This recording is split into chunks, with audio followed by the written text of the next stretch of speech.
Lumikas din ang ilang pamilya sa Laguna dahil sa bahang dulot ng bagyong Aghon. Ang mga motoristang naipit sa baha binigyan ng libreng sakay ng Armed Forces of the Philippines at Philippine National Police. May unang balita si Mav Gonzalez. Stranded ang maraming sasakyan sa National Highway sa Bae, Laguna kahapon dahil sa tuloy-tuloy na ulan, halos hanggang bewang na ang pinakamataas na baha. Pagsapit ng hapon, truck at bus na lang ang nakakadaan sa highway.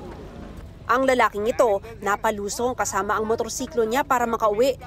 Ay, napakalalim. Lubog yung motor ko, yan, tumirik na. Oh, naglakad kayo?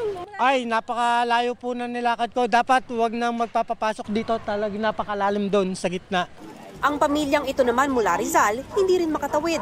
Ito na po, itong malaking baha po dito sa lugar na ito. Hindi po kaya makatawid itong amin kasi mababa. Hintay po kami ng truck na medyo mataas, transfer po namin yan. Tapos kami po, babalik na pa Binangonan.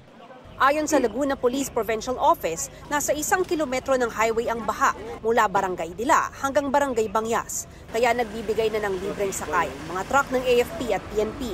Nagpapasakay din sila rito ng libre, no? O kaya pag may dumadaang bus, pinapasakay na namin yung mga stranded. Basta tumigil yung ulan, luhupa na rin siya. Mabilis naman. Pero sa ngayon na patuloy yung pag-ulan, binibigyan namin ng babala na wag na munang tumuloy yung mga light vehicles. Nagmistulang ilog ang mga kalsada sa ilang barangay sa Bae, Laguna. Ang ilang residente nakalusong na sa halos kulay putik na tubig. Pinasok na rin ng baha ang ilang bahay at establishmento. Umapaw rin ang ilog doon.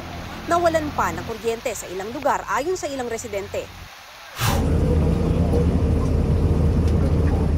Sa katabing bayan ng Kalawan, lubog din sa baha ang mga kalsada sa Barangay Bangyas.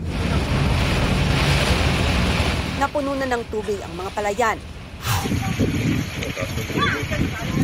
Sa bayan ng Pagsanhan, lumampas sa normal na water level ang ilog, kaya pinalikas na ng LGU ang mga residente sa paligid. Natumba sa lakas ng hangin ng ilang puno sa highway, patuloy na minomonitor ang sitwasyon doon.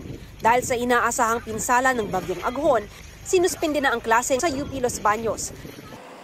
Ito ang unang balita. Mav Gonzalez para sa GMA Integrated News.